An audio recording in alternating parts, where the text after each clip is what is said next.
Notre invité ce soir, il se nomme Abdoulaye Ngom. Bonsoir. Bonsoir, cher ami.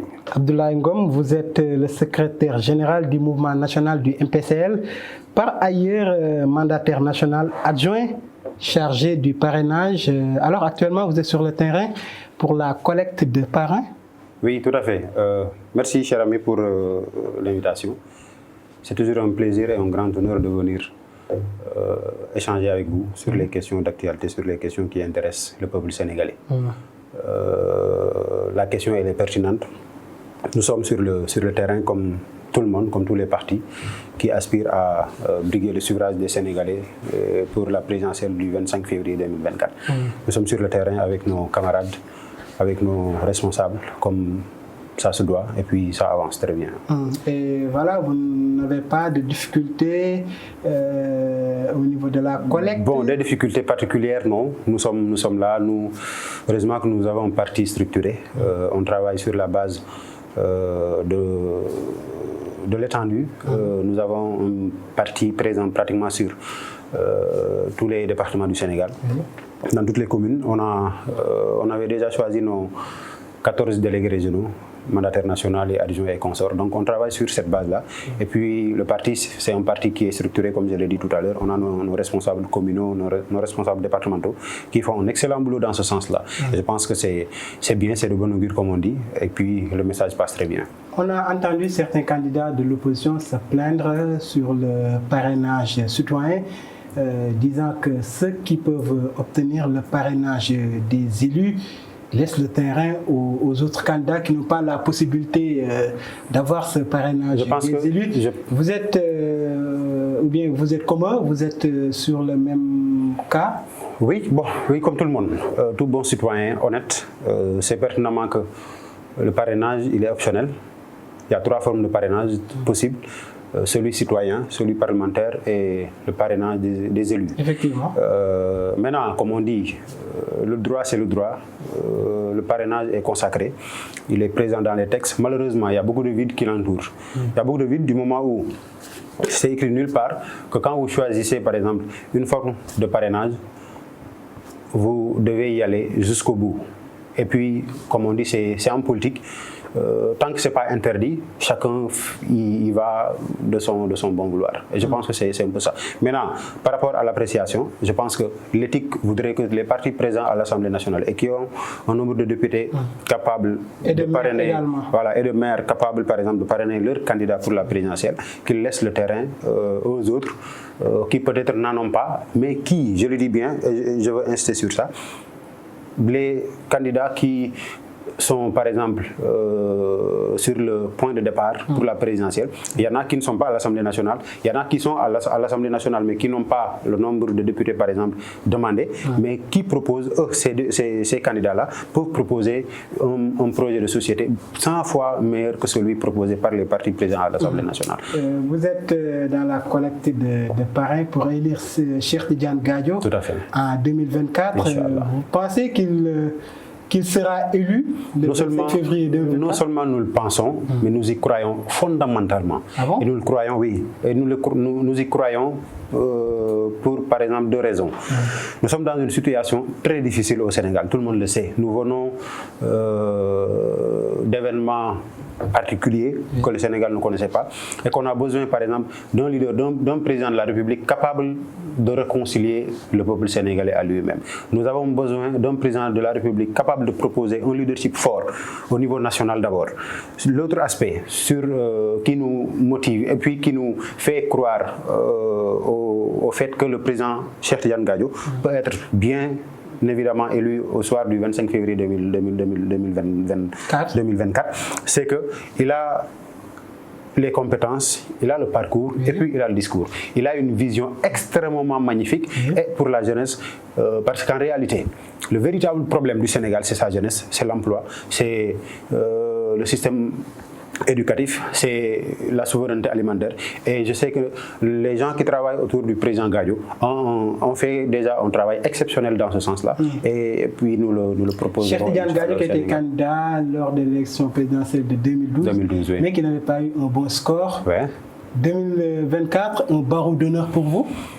Pas du tout, pas du tout. Et je pense que, comme vous l'avez dit, c'est rare de voir un candidat dans une présidentielle participer pour une première fois et gagner. Et je donne un exemple, le seul à le faire au Sénégal, il s'appelle Macky Sall. Il n'y en a pas deux. Abdoulaye Wade, il est allé à combien de présidentielles? Il n'a jamais eu de bons scores. En 2000, il a gagné au la main. Je pense que ce scénario, même si ce n'est pas la même chose, parce que nous étions en 2012 candidats à la présidentielle. Bon, il y a beaucoup de facteurs à énumérer pour apprécier le résultat. Parce qu'en réalité, entre-temps, il y a beaucoup d'autres élections qui se sont passées. En 2014, par exemple, l'MPSL y est allé seul. Il a eu des maires, il a eu des conseillers municipaux. Mais pas beaucoup. Non, mais qu'est-ce que vous appelez beaucoup? Plus de 4, plus de 5, plus de 6, ça c'est pas beaucoup. Et ça, c'était en 2014. En 2017, nous sommes partis seuls aux législatives et nous avions un député. Le président Cheikh Tidiane Gadio était à l'Assemblée nationale sur la base de la liste du MPSL aux législatives de 2017. Et je pense que la seule élection à laquelle le MPSL n'a pas pris part sous sa propre bannière, c'est la présidentielle de 2019. Entre-temps, beaucoup de choses se sont passées. Et puis, comme vous dites, les gens qui étaient au MPSL en 2012, les jeunes, les enfants, je dois dire, qui étaient au MPSL en 2012, ils sont devenus des grands. Ils ont porté un combat auquel ils croient. Et puis, ils vont proposer ce projet aux Sénégalais. Maintenant, on verra ce que ça va donner, mais nous y croyons fondamentalement et on y travaille. En 2012, il n'y avait pas le parrainage pour cette élection de 2024. Il y aura le parrainage. Est-ce que vous pensez que vous allez franchir cette étape? Parce qu'en 2019, il y avait une pléthore de candidatures, mais beaucoup n'ont pas franchi cette étape. Non, mais sans souci, sans problème. Je l'ai dit tout à l'heure. L'MPSL, c'est un parti structuré et organisé. C'est un parti qui est présent. Par exemple, je vous donne par exemple un argument. En 2012, l'MPSL était à la présidentielle, sans maire, sans conseiller municipal, sans une expérience électorale. Avec le temps, on a des maires dans le parti et des conseillers municipaux dans le parti et une expérience électorale emmagasinée. Il y a des erreurs que le parti avait fait en 2012, mais il est hors de question qu'on recommence ou bien qu'on commette encore ces mêmes erreurs. Donc avec le temps, on a gagné en expérience. Et puis l'étape du parrainage, pensez-vous que vous allez franchir? Non, mais ce n'est pas une question de penser. Moi, je suis sûr qu'on va franchir cette étape et puis proposer. Nous, pour dire vrai, sincèrement, nous ne posons même pas la question. Pour nous, le parrainage, c'est une étape, on passe et puis on... Vous pensez ce qu'on appelle au doublon, aux mauvaises signatures? Mais on a une équipe technique qui travaille. Et puis... On se rappelle, il y a la jurisprudence Malick Gakou. Hein? Mais nous ne sommes pas Malick Gakou, nous sommes Cheikh Tidiane Gadio. Il n'y a pas de souci. Le cas aussi, Bougane Gueye, entre autres candidats, n'était pas passé. Il n'était pas seul. 2019. Oui, mais il y a le cas Ousmane Sonko en 2019 qui est passé. Il y a le cas, du candidat. Il y a le cas Issa Sall, il y a le cas Madické Niang, qui est venu pour la première fois comme candidat à une présidentielle. Et ils ont réussi quand même à avoir le nombre de parrains requis. Le MPSL, qui est un parti structuré, qui existe bien avant et qui est présent sur le terrain, qui a, je l'ai dit tout à l'heure, des maires, des conseillers municipaux. Si on ne peut pas passer le cap du parrainage, c'est vraiment pas possible. Vous êtes jeune. Est-ce que vous avez un programme pour la jeunesse? Actuellement, beaucoup de jeunes quittent ce pays en prenant des pirogues. Laissez-moi poser ma question. En prenant des pirogues de fortune pour aller à l'étranger, pensant qu'une fois qu'ils seront là-bas, ils auront une vie meilleure. Avez-vous un programme pour la jeunesse? Permettez-moi de déplorer sincèrement cette situation. Moi, j'ai comme l'impression, et nous le pensons ainsi, que la jeunesse du Sénégal a perdu carrément espoir en ce que fait l'État du Sénégal en termes de politique de jeunesse. C'est une situation qu'on déplore, qu'on condamne. Chaque semaine, tout à l'heure j'ai lu quelque part, j'oublie encore la source, mais j'ai lu quelque part qu'on dit que les pirogues arrivées en Espagne, au minimum, font 24 000 et quelques jeunes Sénégalais qui sont arrivés du Sénégal en Espagne. Le tout c'est 27, mais les Sénégalais font 96% de l'effectif. Ce qui veut dire au minimum, il y a 24 300 jeunes Sénégalais qui sont partis. On le déplore parce qu'en réalité, Non seulement l'espoir d'une nation, c'est la jeunesse, oui. mais l'énergie d'une nation, c'est sa jeunesse. Si on perd cette énergie, et puis tous ces jeunes qui partent, il est rare de voir un migrant irrégulier qui a 60 ans, qui a 50 ans. 99,99% de ces gens-là qui sont partis, c'est des jeunes qui n'ont pas 40 ans. Actuellement, il y a des femmes et même des enfants. Des enfants qui partent. Pour dire combien le mal est profond. Et je pense que malheureusement, de l'autre côté, on voit que c'est comme si ça n'intéressait pas du tout le régime en place. Ils ne font rien, ils ne disent rien. Je ne sais pas ce qui se passe, mais pour moi, c'est grave. Vous pensez que le régime a échoué dans sa politique de jeunesse? Le dire comme ça, il a échoué sur beaucoup de facteurs. Beaucoup de facteurs. Ah oui? C'est connu de tous. Oui. Vous sortez, vous parlez aux Sénégalais. Nous sommes des Sénégalais et nous vivons la même réalité que ces jeunes qui partent. Pour la question de savoir, est-ce que nous avons un projet de société? Oui. Je dis tout de suite que le président Cheikh Tidiane Gadio, élu au soir du 25 février 2024, au minimum, pour le premier mandat, au minimum, et ce n'est pas une promesse, c'est un programme que nous avons étudié, que nous avons analysé, et puis c'est un programme réaliste et réalisable, au minimum, pour le premier mandat. C'est 1 million de jeunes, 1 million d'emplois créés. Uniquement dans un secteur qui s'appelle l'agriculture. Non, du tout. Du tout.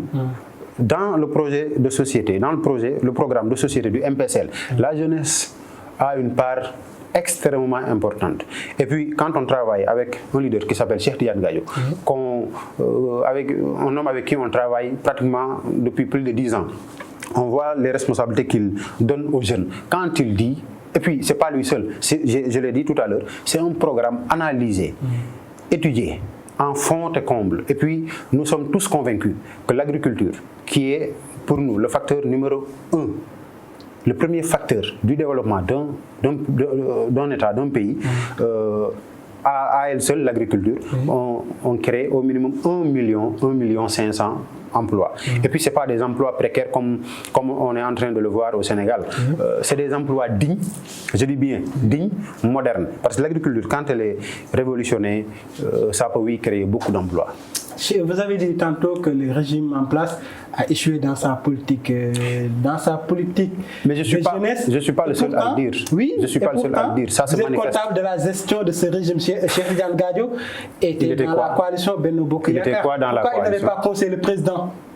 Qui vous a dit qu'il n'a pas conseillé le président? Donc pourquoi le Et puis on était dans le gouvernement. Est-ce que le MPSL était dans le gouvernement? Oui, mais vous étiez membre de la coalition Benno Bokk Yakaar. Non, c'est-à-dire, je pense qu'il faut quand même relativiser. Oui. Le MPSL a soutenu le président Macky Sall en 2019. On l'a élu. Mais après, le MPSL a tracé son chemin pour dire qu'en 2024, et pour preuve, quand la coalition Benno Bokk Yakaar a décidé de donner 4 places au président Macky Sall de choisir, le MPSL a dit non. Mais oui, ça c'est vrai. Nous avons vous étiez quand même dans la coalition, ça vous le confirmez? Non, il y a deux choses. Soit tu es acteur, tu es comptable, soit tu n'es pas acteur, tu n'es pas comptable. Nous ne sommes en rien. Vous n'aviez aucune responsabilité? C'est quoi la responsabilité à part élire? Vous n'aviez pas de poste? Non, on n'en a pas. Si vous en savez, merci de m'informer. On n'en avait pas et on n'en voulait pas. On n'en voulait pas parce qu'en réalité, nous, ce qui a motivé notre alliance avec le candidat à l'époque, Macky Sall, c'est qu'on avait quelques convergences programmatiques, quelques convergences sur le plan de démarche. Mais on n'a jamais dit que le président Macky Sall pouvait, par exemple, exécuter entièrement le programme de MPSL.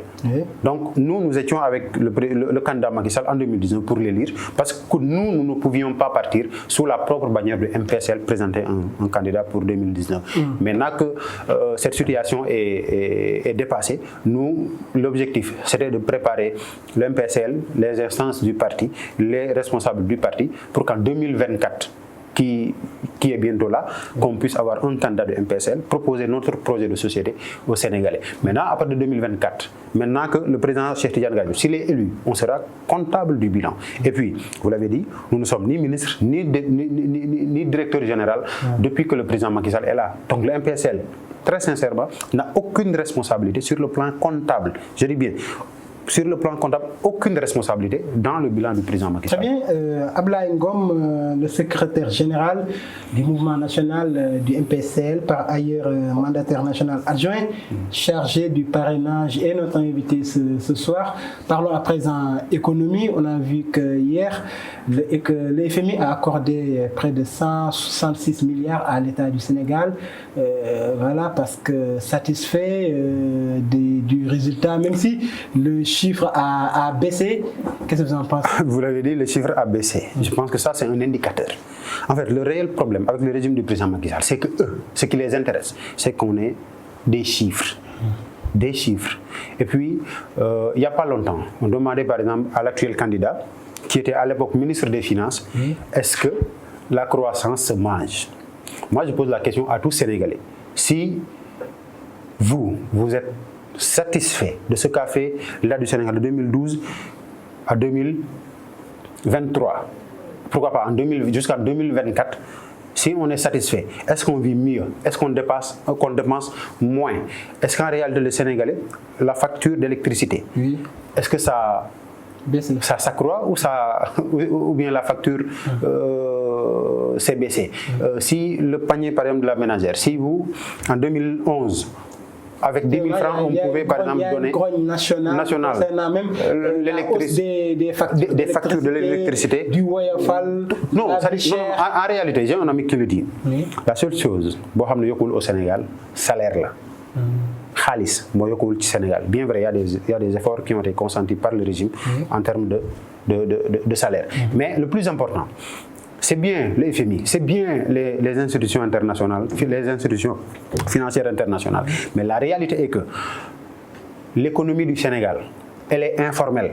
Je vous donne des chiffres. L'État du Sénégal, en tant qu'État, n'a pas plus de 150 000 salariés. Le patronat, le privé national du Sénégal, officiellement, n'a pas plus de 300 000 travailleurs. Vous cumulez, vous avez 450 000 travailleurs au Sénégal. L'Organisation internationale du travail dit qu'au Sénégal, il y a au minimum chaque mois 9 millions de Sénégalais qui travaillent et qui gagnent leur vie. Ça veut dire quoi? Qu'il y a au minimum 8 500 000 Sénégalais qui travaillent mais qui sont dans l'informel, qui ne sont pas pris en compte par ces chiffres que vous avancez. Maintenant, vouloir me dire que si ces chiffres-là peuvent satisfaire les Sénégalais, juste pour 450 000 travailleurs, au détriment des 8 500 000 travailleurs, sincèrement, je préférerais le contraire. Pourtant, il y a eu un gouvernement de combat et de mission. Ils l'ont dit, de combat. Pourquoi? Combat. Qu'est-ce qu'ils combattent? Peut-être la préparation. Les opposants. Les opposants. Combattre des opposants démocratiquement. Je pense que tout le monde peut y répondre. Et des missions. C'est quoi la mission? Gagner la présidentielle de 2024. Continuer ce qui est en train de se faire. Si les Sénégalais adhèrent à ça, mais allons-y, on va tous souffrir. Tout le monde va souffrir. Parce qu'en réalité, ce qui se fait actuellement, tout le monde le sait. La vie du Sénégalais est difficile, strictement difficile. Et c'est la raison pour laquelle tous les jeunes du Sénégal quittent le pays pour aller soit aux États-Unis, à travers Nicaragua, je pense que c'est comme ça, ou bien en Espagne. Au même moment, on nous dit que non, notre économie marche à merveille, tout le monde va très bien. Au même moment, la facture d'électricité. Par exemple, je lis des Sénégalais qui écrivent sur Facebook et partout. La facture, par exemple, qui est en 2000... Non, il y a 3 mois derrière, une facture qui, par exemple, s'élevait à 15 000. Aujourd'hui, la facture est à 35 000. Qui double, parfois triple. Si le Sénégalais me dit que non, ça suffit, il faut continuer, mais il n'y a pas de souci, on devra continuer. Mais on devra continuer dans cette souffrance. Et voilà, puisque vous décriez l'économie sénégalaise, vous êtes des panafricanistes, vous prenez le panafricanisme. Si vous êtes élu, les ressources vont rester dans ce pays ou bien les contrats seront renégociés? Vous savez, il y a des choses quand même à préciser au Sénégal. Je pense que, et puis comme vous l'avez dit, tous les Sénégalais se réclament panafricanistes, tout le monde. Même si, quand je taquine certains amis, je leur dis, vous dites panafricaniste, panafricain, mais en réalité, nous le pensons et nous y croyons, comme j'ai dit tout à l'heure. Nous le pensons, parce qu'en réalité, tous ces jeunes-là qui sont sur le terrain, qui travaillent pour une rupture fondamentale, sont des panafricanistes par essence. Et puis le Sénégalais, par essence, il est panafricaniste. Maintenant, comme vous dites, les ressources naturelles du Sénégal, elles appartiennent au peuple sénégalais. Il faudrait qu'on parvienne à les gérer de manière optimale pour que le seul bénéficiaire, ou bien les seuls bénéficiaires, soient les Sénégalais, ou bien le peuple sénégalais. Parce qu'en réalité, comme vous avez dit, c'est au moment où le Sénégal s'apprête à exploiter le gaz, son pétrole, au même moment, il y a tous ces jeunes-là qui partent. Et puis l'État, il ne dit rien. Parfois, j'ai des amis, ils me disent, non mais attends, est-ce que l'État n'est même pas complice dans ce qui se fait? Parce qu'en réalité, nous avons une marine nationale exceptionnelle, performante. Mais depuis pratiquement des semaines, on ne voit même pas une seule pirogue détournée. Mais quand même, la marine est en train de faire bon travail. Oui, c'est ce que j'ai dit. Nous avons une marine exceptionnelle. Oui. Il y a des hommes bien formés. Qui sont interceptés. Depuis quand vous n'avez pas vu une seule pirogue interceptée? Depuis quand? Aujourd'hui, une pirogue a été interceptée à Saint-Louis. D'accord, aujourd'hui. Oui. Hier? Oui, mais bon, avant-hier, je te dis, de temps en temps, la marine intercepte. C'est-à-dire le constat, le problème, ce n'est pas pour mettre en mal nos hommes, nos soldats, etc. Le problème, c'est de dire, en réalité, c'est quoi la part de responsabilité de l'État dans ce qui se fait en termes d'immigration clandestine? Ce sont des jeunes Sénégalais qui partent, des jeunes parfois qui ont fait tout un parcours universitaire. Parmi eux, il y a des ingénieurs, des juristes bien formés, qui ont pratiquement tout fait au Sénégal. J'ai une amie, une connaissance. Elle a soutenu sa thèse de doctorat en pharmacie il n'y a même pas 2 mois. Elle est partie.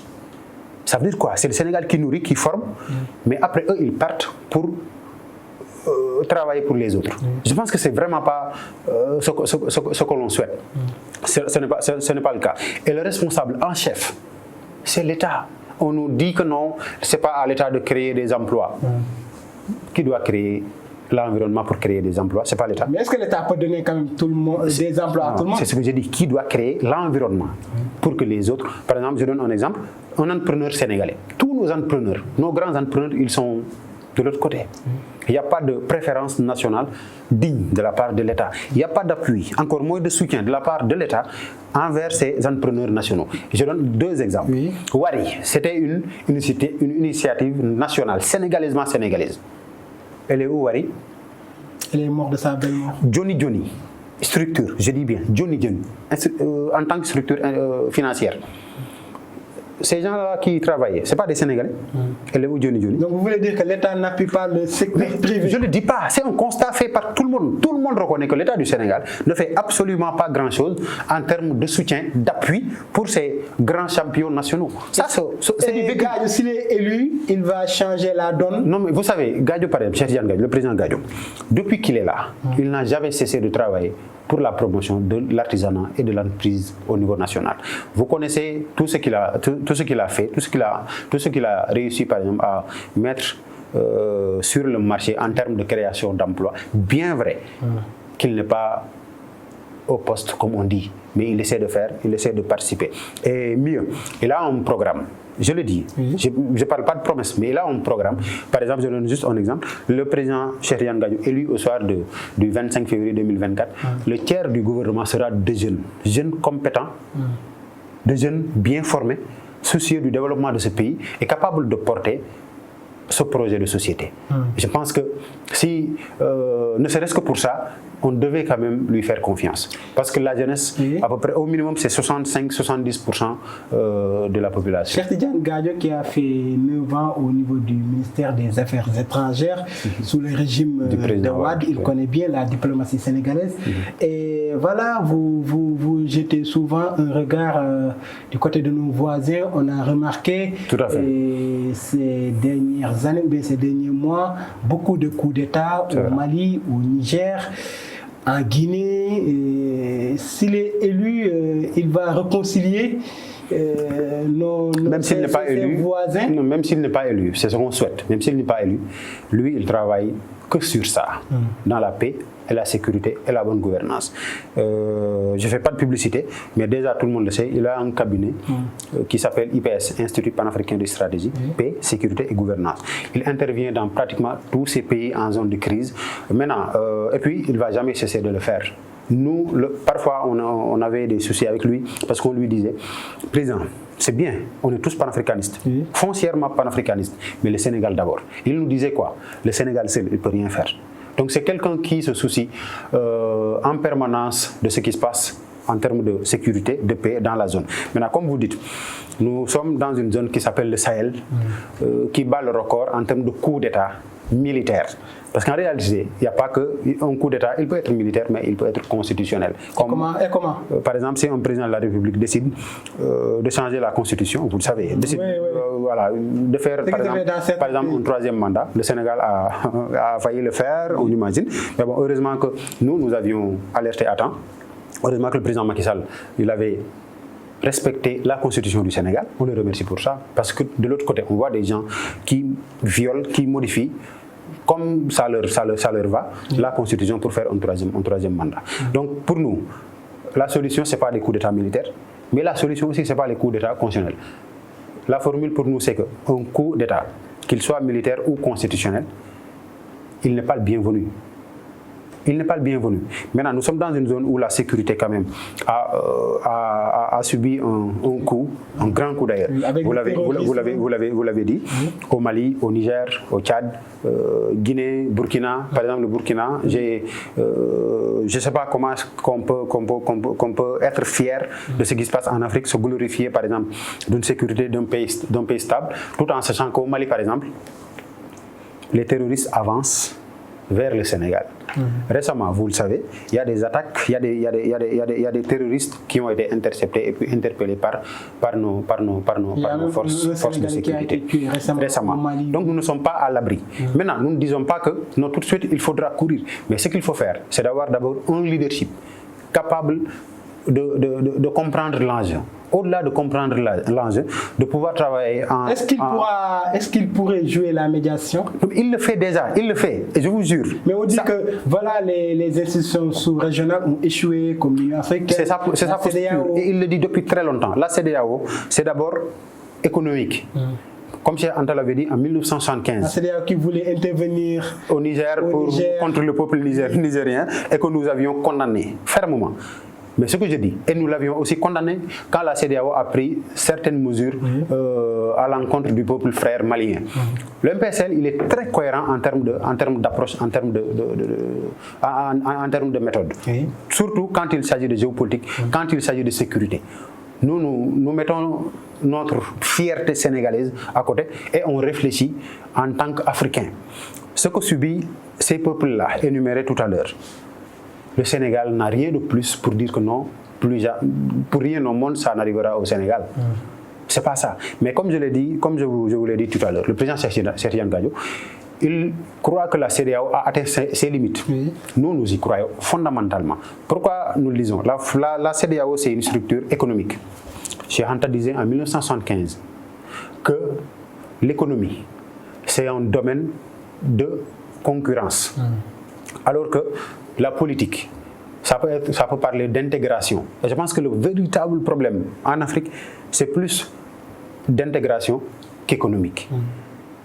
Plus intégration qu'économique. Je pense que les peuples africains, ils sont panafricanistes déjà à la base. Tous ces jeunes-là, africains que vous rencontrez, ils vous disent: j'aime bien votre combat panafricaniste. Mais à la limite, les structures sont plus économiques que politiques. Alors que la politique, c'est elle qui intervient, c'est elle qui règle les problèmes, c'est elle même qui pose les règles pour l'économie. Vous dites que ces jeunes sont panafricanistes. On a vu souvent dans certains pays des jeunes qui réclament le départ de l'ancienne puissance coloniale comme la France. À la place, ils brandissent un autre drapeau, le drapeau russe. Nous pensons que le seul drapeau qui vaille, c'est le drapeau de l'Afrique. Il n'y a que l'Afrique pour développer. Et si l'Afrique n'est pas unie? Nous travaillons dans le sens d'Afrique, vous y croyez? Fondamentalement. Et nous espérons que ça se réalisera très rapidement. Si vous êtes élu ou bien? Déjà, je pense que ça peut être un très bon début d'avoir des présidents africains panafricanistes. Parce qu'en réalité, le problème véritable, c'est que nos dirigeants ne croient pas au panafricanisme. Ils ne croient pas au destin unitaire de l'Afrique. Mais si par exemple dans la zone du Sahel, on a un président panafricaniste convaincu, au Sénégal, la même chose au Burkina, au Mali, dans la zone, on peut par exemple créer quelque chose comme confédération de la zone, politiquement parlant, je ne parle pas d'économie, mais politiquement parlant, capable par exemple de prendre des décisions et puis capable de poser des règles dans ce sens-là. Souvent, certains États ne s'entendent pas, même ici en Afrique de l'Ouest. Vous savez, le voisinage direct, oui, vous voyez la diplomatie du voisin direct, c'est compliqué. Parce que entre présidents, il y a des bisbilles. C'est ce que je veux vous dire. Oui. C'est plus compliqué de gérer, par exemple, de faire une organisation entre le Sénégal et le Mali tout court. C'est plus difficile que de mettre en place, par exemple, une organisation entre le Sénégal, le Mali, le Niger, le Maroc, l'Algérie, l'Afrique du Sud, etc., etc. La raison, elle est simple. Le voisinage direct, il y a tout le temps la concurrence, ce qui est très normal. Mais quand on est 5, 6, 7, chacun apporte ce qu'il a de plus que l'autre. Parce qu'en réalité, c'est de ça qu'il s'agit. Chacun a quelque chose de plus à apporter à l'autre. Il me reste quelques petites minutes. J'aimerais bien avoir votre réaction sur le cas Ousmane Sonko. On a récemment entendu un de ses avocats qui dit qu'il est dans un coma profond parce que le leader de l'ex-PASTEF a entamé une nouvelle grève de la faim. Qu'est-ce que vous en pensez rapidement? Je pense qu'il doit arrêter la grève de la faim. Ça ne réglera pas le problème. Ouais, c'est ce que je pense. Il est entre la vie et la mort. L'État ne doit pas faire quelque chose? Nous ne le souhaitons pas. Nous souhaitons qu'il recouvre sa santé entièrement et puis qu'il reprenne ses forces. Parce qu'en réalité, ce qu'il faut aussi dire, c'est que le sieur Sonko, c'est quelqu'un qui a beaucoup fait pour ce pays, quoi qu'on puisse dire. Maintenant, j'ai l'habitude de le dire. Qu'il sache qu'il n'est plus le Sonko de sa famille, de sa propre personne. Il y a des gens qui croient en ce qu'il défend, au projet qu'il porte, ou bien qu'il incarne, juste pour du respect. Ne serait-ce que pour du respect envers ces gens-là, il ne doit pas mettre sa vie en danger. Je ne sais pas, pour des motifs politiques. Non, je ne le pense pas, sincèrement. Ablaye Ngom, merci. Je vous remercie et puis remercier votre groupe, saluer votre professionnalisme. Je l'ai dit tout à l'heure en entrant. Je ne vois que des jeunes. Je pense que c'est ce qu'il faut non seulement soutenir, mais accompagner. Des initiatives du genre où on voit des jeunes Sénégalais mettre leur expertise en valeur. Je pense que c'est à saluer et puis c'est à soutenir. Très bien, merci. Vous aussi, vous êtes un jeune pertinent. Vous êtes le secrétaire général des jeunes du mouvement national des jeunes du MPCL, le parti de Cheikh Tidiane Gadio, par ailleurs mandataire national adjoint chargé du parrainage. Merci d'être venu sur notre plateau. Merci à vous également. Chers téléspectateurs, de nous avoir suivis. Je vous donne rendez-vous demain s'il plaît à Dieu. Bonsoir.